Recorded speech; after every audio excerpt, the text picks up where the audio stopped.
이렇게 합니다. 이렇게. 자, 그리고 이제 요거는 뭐 그야말로 우리 수요 공급 이론할 때 수요를 변화시키는 요인이죠. 공급을 변화시키는 요인, 이걸 얘기합니다. 소득 같은 게 증가하면 수요가 증가할 수 있죠. 아니면 기술 수준이 향상되면 공급이 증가할 수 있는 거 아닙니까? 이런 걸 얘기하는데, 이 부동산 학자, 감정 평가하는 사람들 그런 거 잘 알아요, 몰라요? 잘 모르니까 지들 생각나는 대로 이렇게 적어 놓은 게 있습니다. 요거를 공부하는 겁니다. 그리고 이제 발생 요인에 영향을 주는 거를요, 부동산 가치의 형성 요인이다. 이렇게 얘기합니다. 형성 요인. 먼저, 자, 발생 요인. 그러니까 얘가, 자, 이게 뭐예요? 이게 형성 요인 아닙니까? 그러니까 형이 누구한테 영향을 줘요? 동생한테 영향을 주는 겁니다. 그래갖고 얘가 시장에 영향을 미친다는 얘기죠. 그러니까 형이 맨날 담배 피고 술 처먹고 다니고 그러면 동생이 따로 해야 안 해요? 따로 하면서 맨날 자, 이 동네를 양아치 소굴로 만드는 거 아닙니까? 둘이서. 그러니까 그 형이 동생한테 영향을 주고 동생이 하는 짓이 맨날 형하고 똑같이 알아서 하는 거 아닙니까? 네, 이렇게 시장을 엉망으로 만들 수 있겠네요. 자, 먼저 이제 발생 요인은요, 맨 먼저 유용성 이거 알아볼게요. 유용성을 다른 말로 효용해 줍니다. 자, 효용이라는 게 부동산이 인간에게 주는 어떤 만족감 같은 거 있죠? 이걸요, 효용이라는 겁니다. 효용. 그러니까 예를 들어서 이게 아파트 단지가 있는데 이 근처에 호수 같은 게 들어왔답니다. 그러면 아무래도 쾌적해졌죠? 그러면 만족감이 커져요, 작아져요? 커진다는 얘기입니다. 부동산이 인간에게 주는 만족감이 커지는 거 아닙니까? 만약에 이게 지하철이 들어오거나 아니면요, 병원 같은 게 대형 병원이 들어왔다는 얘기죠? 그럼 생활이 편리해져, 안 편리해져요? 편리해졌죠? 그러면 만족감이 커지니까 수요가 증가한다는 겁니다. 이런 식으로. 그래서 요거는요, 수요를 변화시키는 요인이 될 수 있겠네요. 이런 식으로. 근데 이러한 수요는요, 그리고 상가 같은 경우는요, 장사가 앞으로 잘 될 걸로 예상된답니다. 수익성이 높아질 걸로 예상되죠? 그러면 수요가 증가해요, 감소해요? 증가하겠네요. 도로 같은 게 새로 깔리는 바람에 장사가 잘 될 걸로 예상된다면 증가할 수 있겠네요. 공장 같은 경우는요, 생산성이 좋아질 걸로 예상되죠. 그러면 수요가 증가하겠네요. 이런 식으로 자, 이 수요에 영향을 주는데 이때 이러한 수요는 반드시요, 유효 수요가 돼야 됩니다. 구매력을 갖춘 수요 있죠. 이런 것만이 시장에서 수요를 결정하는 겁니다. 이것도 이제 수요를 결정한다 해줍니다. 그 다음에 자, 세 번째는요, 희소성이라고 있는데 희소성이라는 것은 물건이 부족한 정도, 이걸요, 희소성해 줍니다. 물건이 어떻다고요? 부족한 정도, 이걸 얘기하는데, 자, 그냥 절대적인 부족량, 이걸 가지고 따지면 안 됩니다. 상대적 희소성이다 해서, 자, 수요에 비해서 어느 정도 공급이 희소하냐, 이런 걸요, 상대적 희소성해 줍니다. 예를 들어서, 어떤 땅이 조그만 땅이 있다. 그러면 이거 상당히 부족할 것 같죠? 조그만 땅이니까 부족할 것 같지 않나요? 근데 문제는 이걸 이용하려는 사람이 거의 없습니다. 그럼 이거는 부족한 거예요? 남아 도는 거예요? 남아 도는 겁니다. 땅이 이렇게 큰 땅이 있다. 그럼 남아 돌 것 같죠? 근데 이걸 이용하려는 사람이 이렇게 많습니다. 그럼 이것도 부족한 거죠? 그러니까 무턱대고 절대량만 가지고 따지면 돼요? 안 돼요? 안 되고 수요에 비해서 어느 정도 부족하냐 하는 걸요, 상대적 희소성 해줍니다. 결국은 시장에서 공급할 수 있는 양을 결정할 수 있는 거니까 공급에 영향을 준다 해줍니다. 마지막 하나 정도 더 한다면 요거는 이제 표현하는 자도 있고 안 하는 학자도 있습니다. 어쨌거나 이전성이다. 요거는 이전성이라는 것은 물리적 실체가 옮겨 다닌다 이런 것보다는 권리의 이전 정도가 어느 정도 자유롭냐 하는 걸요, 이전성이라는 겁니다.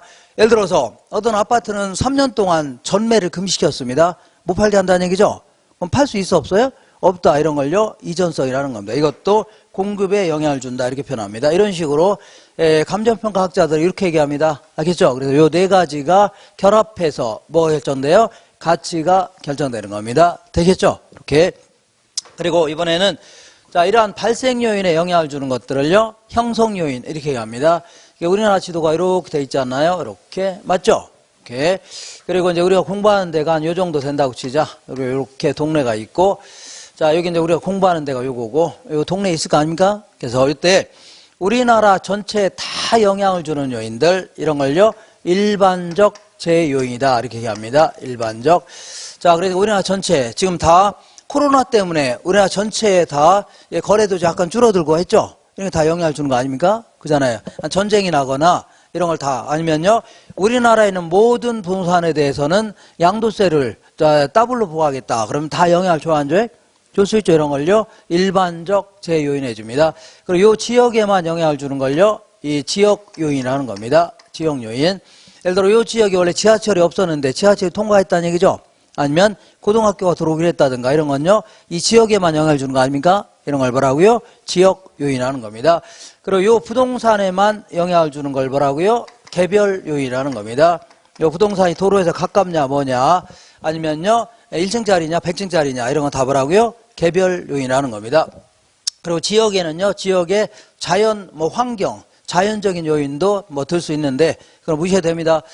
자 어쨌거나 이렇게 해서 근데 여기서 옛날에 요거는 이제 개별 요인은요 토지의 개별 요인이 있을 수가 있고 건물의 개별 요인이 있을 수 있는 겁니다. 자 그리고 요거 일반적 요인은 또다시 요거를요 사회적 요인, 경제적 요인, 행정적 요인 구분할 수 있습니다. 요것도 마찬가지로 그 자연 요인이 있을 수가 있지만 나머지 사회적, 경제적 뭐라고요? 행정적 요인 구분할 수 있습니다. 그래서 옛날에 자 15회 이전까지만 해도 한 2번 정도를 물어본 적이 있습니다. 이게 자연적, 이게 경제적 요인이냐 사회적 요인이냐 물어본 적이 있는데 근래 들어 한 번도 물어본 적이 없습니다. 물어본 적이 없어요. 그래서 물어본 적이 없으니까 공부하면 돼요 안 돼요?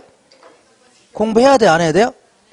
자 물어본 적이 없으니까 또 행여나 자 재수없게 물어볼 수 있는 거죠. 그러니까 안 하기도 그러니까 자 이거는 뭐 그냥 느낌으로 하셔야 돼요. 뭐라고요? 느낌으로.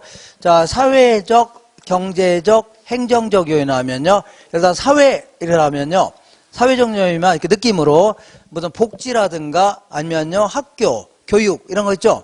아니면요 뭐 관행, 가치관, 관습, 양식 뭐 있다 있죠. 이런 나오면 일단은 사회적 요인 생각하시면 돼요. 그리고 경제적 요인 나오면요 무슨 우리가 일상적으로 쓰는 경제 용어 있잖아요. 소비 상태 아니면요 투자 아니면요 저축, 재정, 금융, 무역, 환율 뭐 있다 있죠. 이런 거 나오면 다 뭐라고요? 경제적 요인입니다. 행정적 나오면요 어떤 무슨 정부의 입장에서 어떤 규제라든가 제도 이런 거 정책 같은 거 있죠. 그런 거 나오면요 행정적 요인인데 여기서 약간 헷갈리는 것만 기억하시면 돼요. 만약에 세제 상태다 이렇게 나온다면요 이거는 세금 제도를 얘기하는 겁니다. 이거는 뭐라고요? 행정적 요인입니다. 근데 세 부담의 상태다 이거는 똑같은 세금 제도를 하더라도 지역별로 사람마다 차이가 날 수 있는 겁니다. 부담하는 정도는. 그렇기 때문에 이거는요 경제적 이익 측면을 강조하기 때문에 이거는요 경제적 개념이다 해줘야 돼요. 그리고 간혹가다 이제 이렇게 교통 체계가 바뀌었다든가 그러니까 지하철이 들어왔다든가 이런 건 다요 경제적 이익 측면을 강조하는 겁니다. 그래서 교통 체계가 바뀌었다든가 뭐 기술의 혁신이 있었다 이런 것들 아니면요 산업 구조가 바뀌었다든가 이런 것들은 다 뭐라고요? 경제적 요인이다 이렇게 정리하시면 돼요.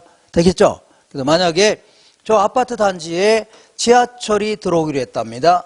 서울로 통하는 원래 지하철이 없었는데 지하철이 통과하기로 했답니다. 그럼 얘가 바뀌었어 안 바뀌었어요? 지역의 경제적 요인이 바뀌었죠?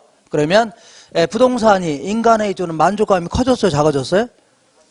만족이 커졌죠? 그러면 수요가 증가해요? 감소해요? 증가하는 겁니다. 그러면 가치가 올라갈 수 있죠? 이런 식으로.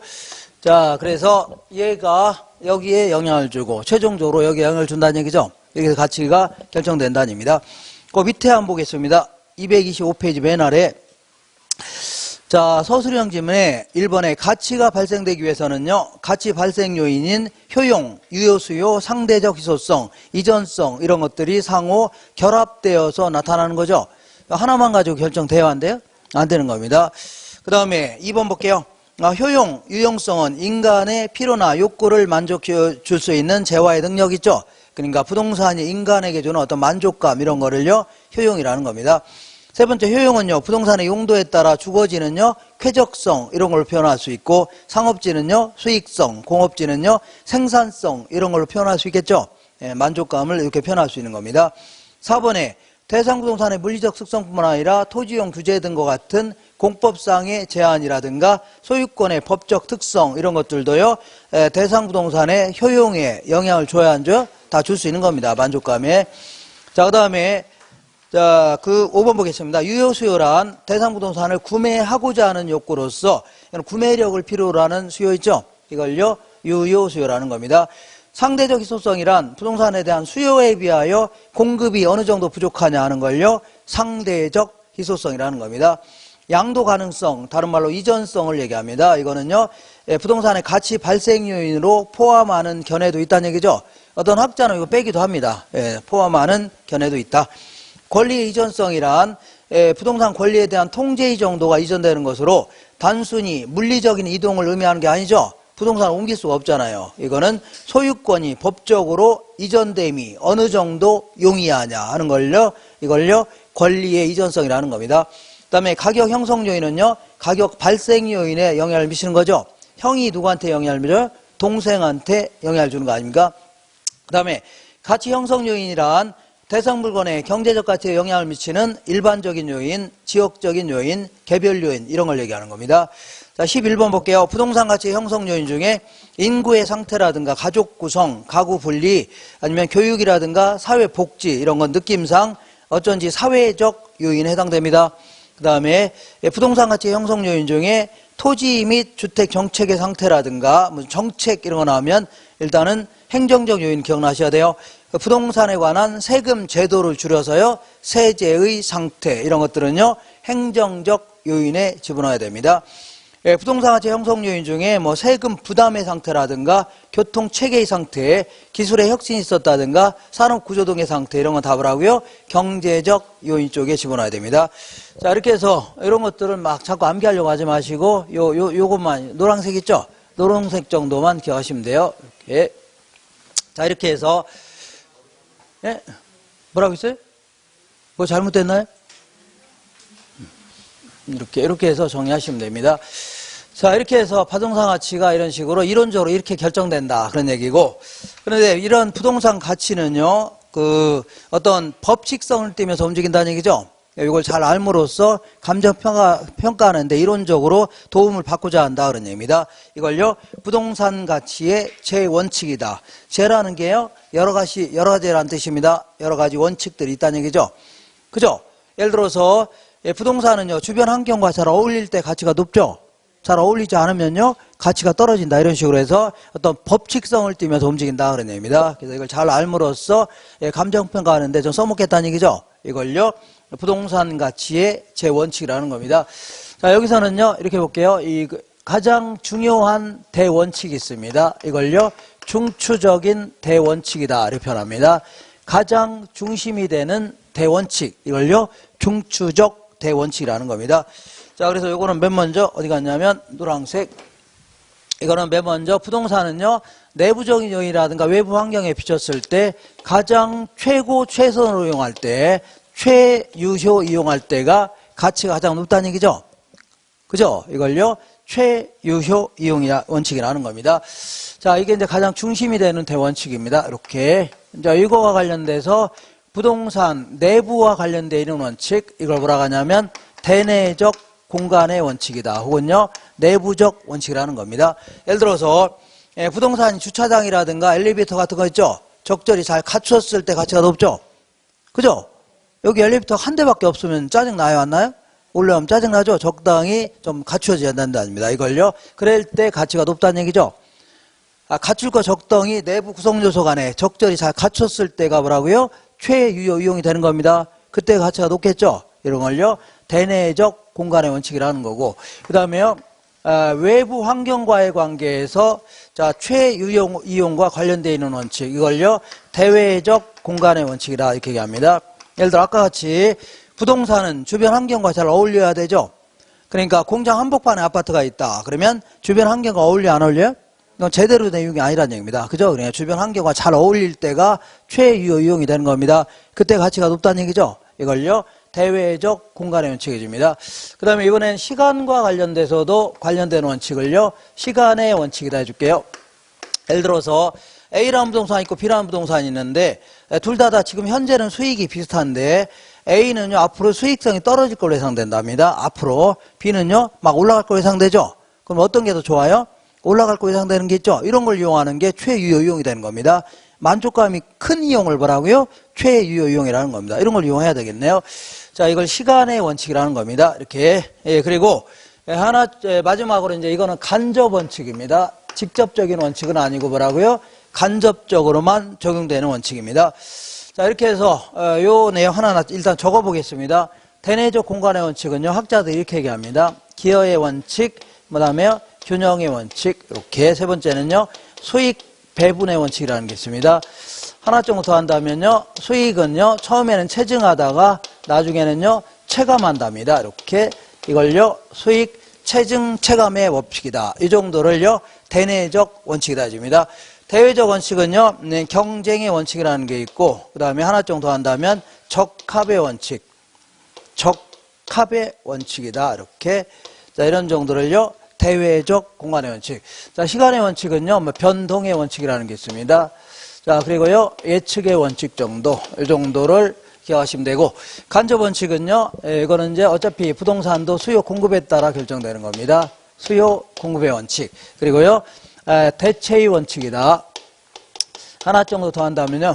뭐 기회비용의 원칙이다. 해도 되고 안 해도 되고 이거는 모든 재화에 다 영향을 주는 겁니다. 이렇게 자 이렇게 해서 지금부터 이러한 내용을 가지고 하나하나 일단 말 뜻을 좀 알고 계셔야 돼요. 뭐라고요? 말 뜻을 가볍게 알고 계시고 제가 이제 이 감정평가 이따가 3방식 할 건데 조금 이따 3방식에 어떤 형태로 써먹냐 해서 제가 빨강색 써놓는 거 있죠? 이거 하나 정도 반드시 하세요. 제가 밑에다가 빨강색으로 이렇게 적어 놓을 겁니다. 그건 반드시 기억하셔야 돼요. 이렇게 빨강색으로 해 놓을 겁니다. 이렇게.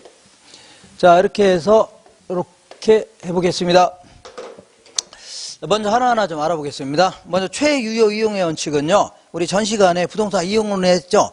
이거는요. 내부적인 요인과 외부적인 환경을 비췄을 때 가장 합법적이고 물리적으로 채택 가능해야 되고 그리고요. 최대 수익을 실현할 수 있을 때 있죠. 그때 가치가 높은 겁니다. 그리고 합리적인 이용해야 됩니다. 이걸요. 최유효 이용의 원칙이다. 이거는 이제 이용론에서 한번 했으니까 그렇게 보세요. 그냥 이렇게만 하시면 돼요. 자, 이 최유효 이용은요. 내부적인 요인이라든가 외부 환경에 비쳤을 때 가장 최고 최선을 이용할 때가 가치가 가장 높다는 얘기죠. 이렇게 하시고 자 지금부터 대내적 공간의 원칙 알아보겠습니다. 여기는요. 기여의 원칙과 균형의 원칙 요거는 세트로 움직입니다. 세트로. 자 보세요. 요거는 A라는 호텔이 있고 요것도 B라는 호텔이 있는데 똑같은 지역에 있고 생긴 것도 똑같이 생겼습니다.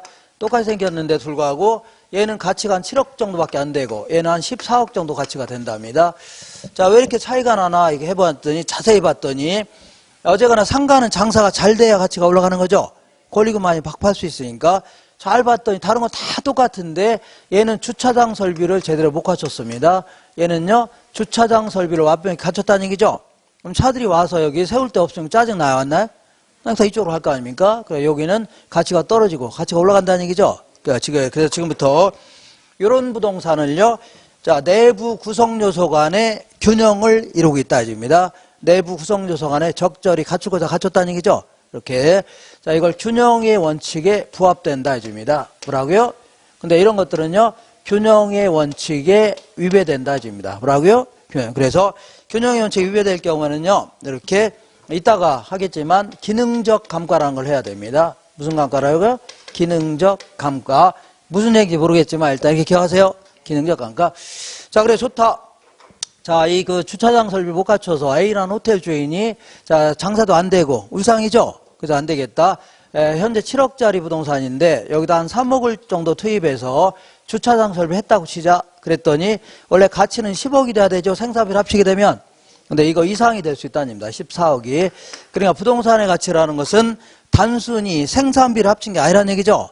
그러니까 내부 구성 요소들이 수익 창출에 어느 정도 공헌했냐. 다시 말하면 주차장이 사람을 끌어들이는 게 1등 공신했다는 얘기죠. 어느 정도 공헌했냐. 공헌도를 모조리 합친 거지 생산비 합친 게 아니라는 얘기죠. 이걸 뭐라고요? 기여의 원칙이라는 겁니다. 뭐라고요? 기여의 원칙. 그래서 기여의 원칙에 따라 이렇게 추가 투자했더니 가치가 훨씬 더 커졌죠. 그래서 이거를요. 추가 투자의 적부 판단의 기준이다 해줍니다. 추가 투자의 적부 판단. 그리고 얘는요. 이렇게 추가 투자했더니 균형이 딱 맞아 떨어졌죠. 떨어졌죠. 그래서 균형의 원칙에 선행한다 이렇게 표현합니다. 균형의 원칙에 선행하는 원칙이다. 이런 표현 같지는 뭐 물어보지 않는데 추가 투자의 적부 판단 기준이라는 얘기죠. 이것만 기억하시면 돼요. 뭐라고요? 추가 투자의 적부 판단의 기준이다. 이 정도. 자, 그 다음에 이번에는 수익 배분의 원칙 알아보겠습니다. 자, 어떤 기업이 물건을 내다 만들면 내다 팔면 수익이 생겨요, 안 생겨요? 수익을 매출액 해줍니다. 자, 그러면 요거를 이제 수익 창출에 공헌한 자들한테 나눠줘야 됩니다. 노동자들한테는요, 임금의 형태로, 그 다음에 자본을 투입한 자들한테는요, 이자나 배당, 줘야 되고, 경영자들한테는요, 자, 이익의 일부 나눠줘야 되죠. 그리고 이제 토지를 제공한 자는요, 뭐 임대료 같은 거 줘야 될 거 아닙니까? 이렇게 해야 되는데, 자, 이 노동, 자본, 경영, 여기다가 우선해서 배분해 주지 않으면요, 바로 나가려고 합니다. 얘들은요, 노동자한테 월급 안 주면 바로 다른 데 가려고 하죠. 그리고 자, 이자 같은 거 제대로 안 줘봐요. 바로 돈 빼려고 합니다. 경영자는요, 스카웃 당합니다.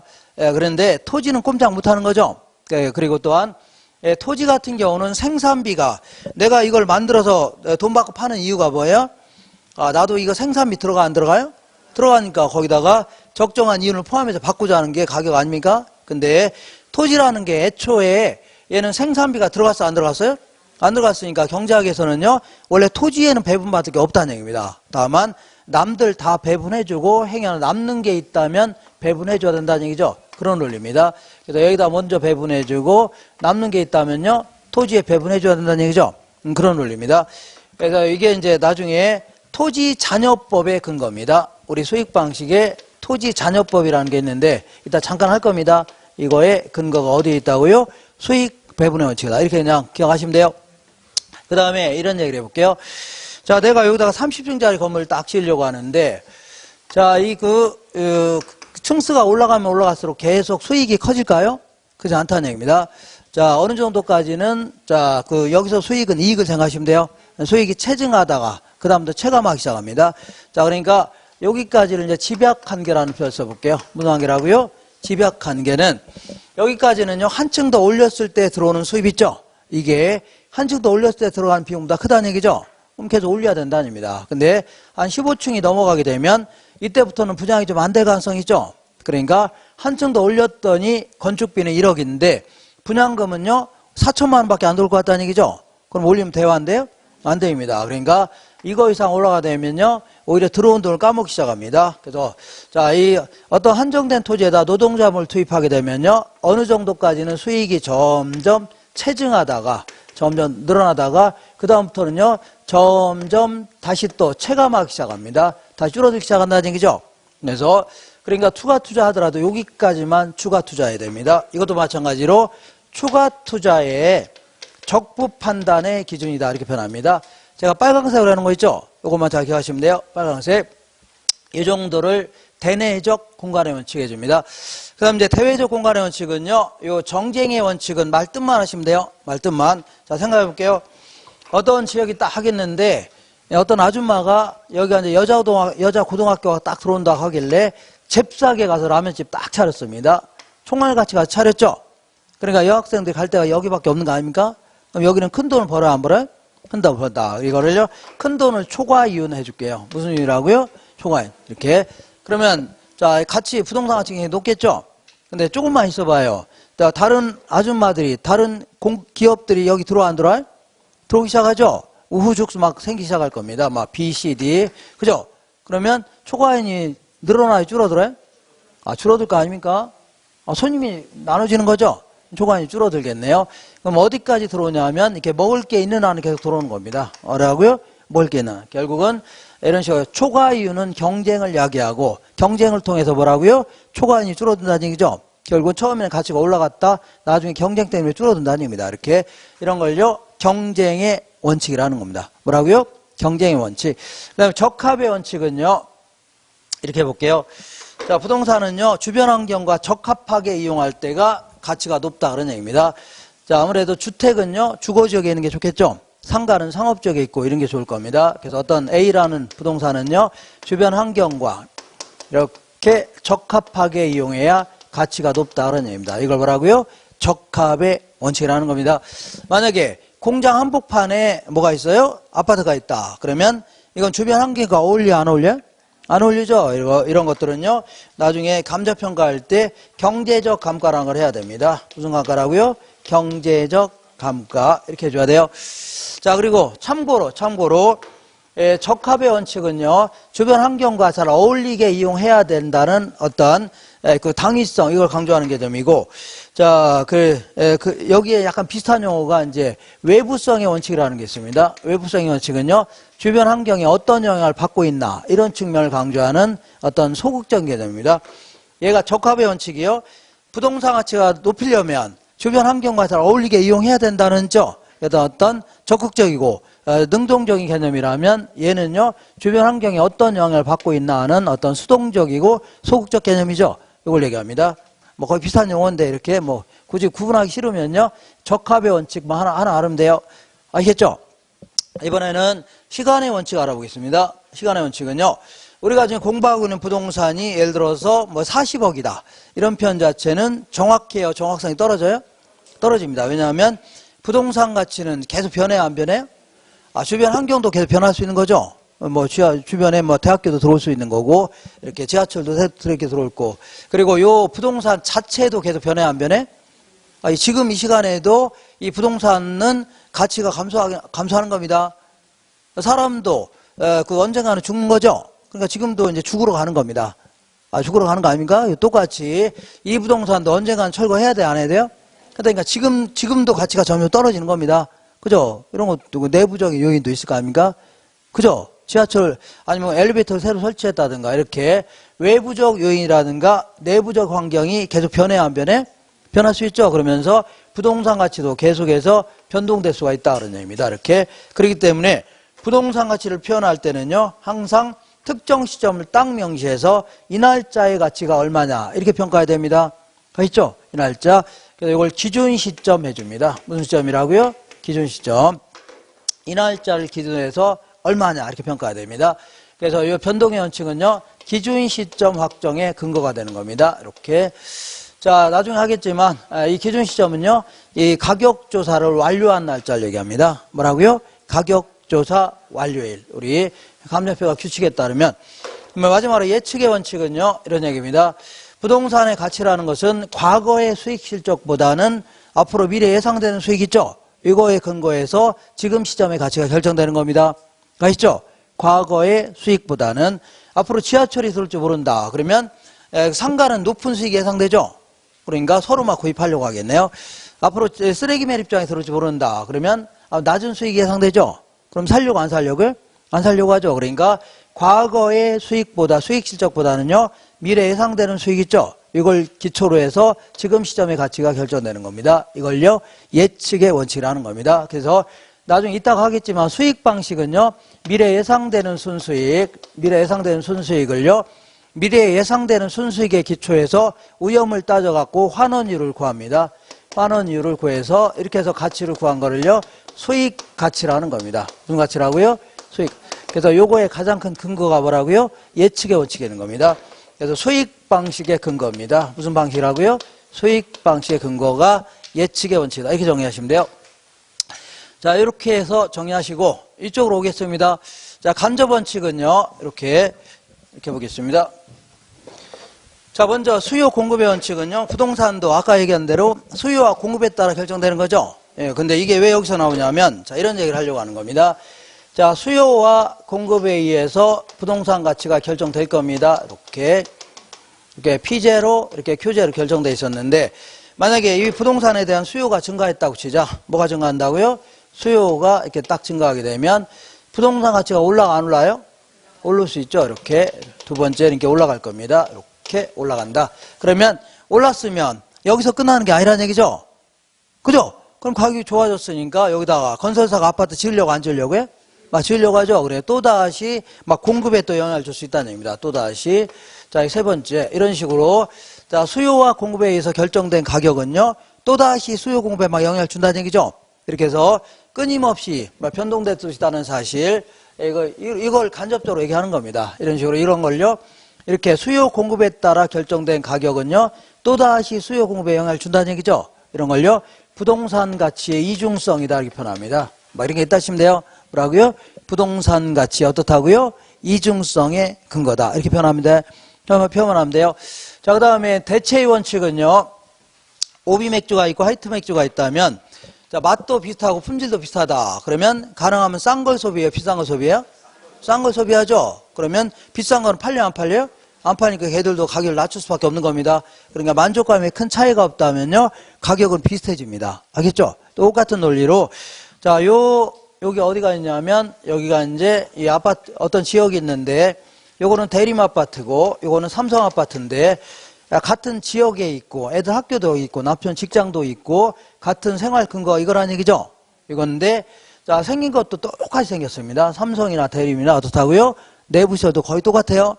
근데도 불구하고 얘는요, 삼성 아파트는 평당 1,000만 원 정도에 나와 있고 얘는요 1,500만 원에 팔겠다고 나와 있습니다. 그러면 사람들은 만족감에 큰 차이가 없다면 가능하면 싼 걸 소비해, 비싼 걸 소비해? 싼 걸 소비하려고 할 거 아닙니까? 뭐로 이거 삽니까? 이거 평소 들려 이거 구입하려고 하죠. 이거 서로 구입하려고 하니까 가격 올라가 안 올라가요? 올라가. 얘는 안 사려고 하죠. 가격 떨어지겠네요. 어디까지요? 비슷해질 때까지. 뭐라고요? 그러니까 어떤 지역의 아파트가 비슷하다는 얘기죠. 가격이 비슷할 수밖에 없는 거지. 비싸게 팔으면 그거 팔려 안 팔려? 안 팔린다는 얘기입니다. 이렇게. 자, 그래서 결국은 이 지역은요, 가격대가 비슷해집니다. 비슷한 부동산끼리는. 그래서 나중에 이 부동산을 평가하려고 하는데 최근에 거래했던 사례 있죠? 사례 가지고 거의 비슷할 거 아닙니까? 가격도 비슷하죠? 사례 가지고 차이점만 수정하겠다는 얘기죠? 이런 걸 전부 다 나중에 이거를요, 비교 조정 작업이라는 겁니다. 비교 조정 작업이라는 것은 전부 다 사례를 가지고 어쩌고저쩌고 하는 거 있죠? 다 뭐라고요? 대체의 원칙에 근거하는 겁니다. 사례를 가지고 어쩌고저쩌고 하는 거 다 뭐라고요? 이거를 대체의 원칙에 근거하는 겁니다.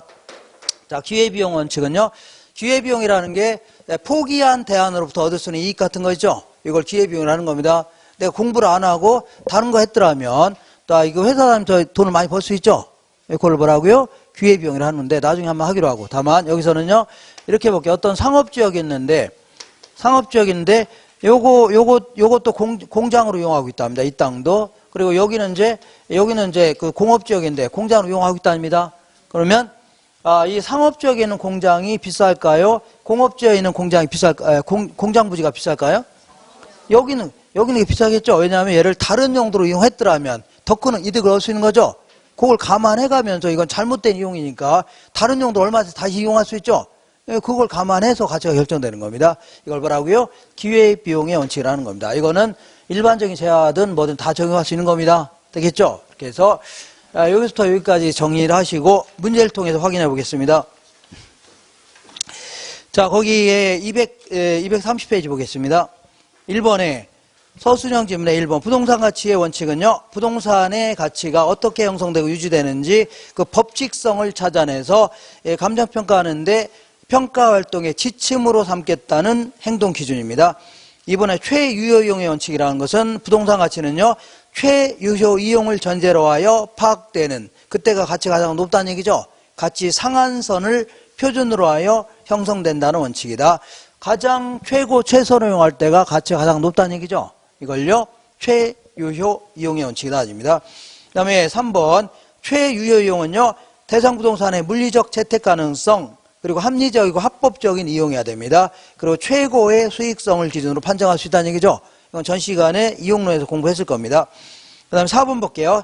부동산 가치도 타 재화와 마찬가지로 수요와 공급 간의 상호 관계 하에서 성립한다는 원칙을요, 수요 공급의 원칙을 하는데, 이는요, 부동산 가치의 이중성에 근거라는 얘기죠. 이중성 기억하시면 돼요. 그러니까 대체의 원칙은요, 대체성 있는 두 개 이상의 재화가 존재할 때 삼성이 있고 대림이 있는데 그 재화의 가치는요, 서로 관련되어 이루어진다는 원칙으로, 효용이 동일할 때는 삼성이나 대림이 뭐 만족감 차이가 없다면요, 가장 가치가 싼 거를 선택한다는 얘기죠. 이걸요, 대체의 원칙이라는 겁니다. 자, 그 다음에 그 다음 6번 볼게요. 대체의 원칙은요, 부동산의 가격이 대체 관계가 있는 유사 부동산으로부터 영향을 받는다는 점에서 거래 사례 비교법의 토대라는 얘기죠. 그냥 사례 자료를 가지고 어쩌고 하는 거 다 뭐라고요? 대체의 원칙으로부터 비롯되는 겁니다. 그 다음에 7번에 균형의 원칙은 건물의 용도들, 토지 구성 요소들, 건물의 구성 요소들, 토지 건물의 구성 요소들 간의 결합 상태가 균형을 이루어야 된다는 얘기죠. 적절히 갖추고 이렇게 해야 되지. 이걸 균형을 이루어야 부동산 가치가 높다는 거 있죠. 주차장 같은 거 제가 못 갖췄다. 그러면 균형을 이루어야 못 못 이루고 있는 거죠. 그럼 가치가 떨어진다는 얘기입니다. 이렇게. 자, 그 다음에, 자, 8번 볼게요. 균형의 원칙은요. 균형의 원칙은 구성요소의 결합에 대한 내용으로 균형을 이루지 못하는 과잉 부분이 있다면요. 이따가 원가법을 적용할 때 기능적 감가로 처리합니다. 무슨 감가라고요? 기능적 감가. 이렇게. 그 다음에 9번 보겠습니다. 기여의 원칙은요. 부동산의 각 구성요소가 각각 기여하여 공헌하여 부동산 전체의 가치가 형성된다는 얘기죠. 그죠? 부동산 내부 구성요소의 각각 수익 창출에 기여한 거를 합친 거 있죠. 이게 바로 부동산 가격이다라는 얘기입니다. 자, 10번 볼게요. 기여의 원칙은요. 무조건 추가 투자 이런 게 나와야 됩니다. 인근 토지를 매수합의하거나 기존 건물을 증축하는 경우에 그 추가 투자에 뭐라고요? 적법 판단의 기준이다. 이런 거 나오면 돼요. 무슨 투자라고요? 추가 투자. 얘도 뭐라고요? 추가 투자 이런 거 나와야 됩니다. 그 다음에 11번 노동자본 및 경영에 배분된 목 이외의 자녀액은요. 그 배분이 정당하게 행해지는 한 토지에 기속된다는 거 이거 있죠? 수익 배분의 원칙을 얘기합니다. 그리고 12번 수익 배분의 원칙 나오면 무조건 뭐라고요? 토지자녀법 기억나셔야 돼요. 토지자녀법의 근거다. 그 다음에 13번 볼게요. 다른 생산 요소는 고정시킨 채 한 가변 요소를 증가시키면 총수익이 처음에는 증가하다가 일정한 단계, 집약 한계라는 겁니다. 이걸 지나면서 총수익이 점차 감소하는 현상이 있죠. 이런 현상으로 인하여 부동산 가치에 영향을 미친다는 얘기죠. 이는요, 이게 수익 체증 체감의 법칙 아닙니까? 요거는요, 추가 투자의 적법 판단에 있어서 중요하다는 얘기죠. 이 원칙이 지금 뭐예요? 수익 체증 체감의 법칙 아닙니까? 14번 볼게요. 적합의 원칙은요, 부동산이 가지는 제 특성은요, 그것이 시장 수요와 일치하거나 주변의 토지용과 잘 어울릴 수 있을 때 높은 가치를 창출한다는 얘기죠. 이걸요, 적합의 원칙이라는 겁니다. 15번에 균형의 원칙은요, 기능적 감가와 관련되어 있고, 적합의 원칙은요, 경제적 감가와 관련되어 있습니다. 균형의 원칙은요, 기능적 감가, 적합의 원칙은요, 경제적 감가와 관련되어 있습니다. 그 다음에, 자, 부동산의 가치도 경쟁에 의해서 결정되는데, 경쟁이 있으므로 초과 이윤이 소멸되고, 대상부동산은요, 그 가치에 적합한 가치를 갖게 되는데, 이를요, 경쟁의 원칙이라는 겁니다. 그 다음에 예측의 원칙은요, 부동산 가치는 현재까지의 수익 실적보다는요, 장래 기대되는 가치 형성 요인에 대한 예측이 있죠. 지하철이 들지 오른다. 이런 거에 대한 예측에 의해서 결정된다는 원칙으로 얘는 아까 뭐라고요? 수익 방식과 밀접히 관련되는 겁니다. 수익 방식과 밀접히 관련된다. 자, 18번 변동의 원칙은요, 재화의 가치가 그 가치 형성 요인의 변화에 따라서 달라지는 것으로 부동산의 가치도 사회적, 경제적, 행정적 요인이 변할 수 있어 없어요? 있죠. 그리고 또한 부동산 자체가 가지고는 개별적 요인이 계속 변할 수 있는 거죠. 그렇기 때문에 지속적으로 가치가 변동될 수 있다는 것이죠. 이걸요, 변동의 원칙이다. 어렵게 생각하지 마시고 주변 환경이 변하면 계속 변해요, 안 변해요? 이걸 변동의 원칙이라는 겁니다. 기준 시점이라든가 시점 수정과 관련되어 있는 원칙은요, 변동의 원칙입니다. 무슨 원칙이라고요? 변동의 원칙. 그 다음에 도시지역의 공업용지는요, 자, 이를 다른 용도로 이용했더라면 얻을 수 있는 이익이 매우 크므로 가치가 높게 평가되죠. 이런 걸 뭐라고요? 기회비용의 원칙이라는 겁니다. 무슨 원칙이라고요? 기회비용. 자, 이렇게 해서 요 정도 하시고, 잠깐만 쉬었다가 이제, 그 다음 내용 진행하겠습니다. 잠깐 쉴게요.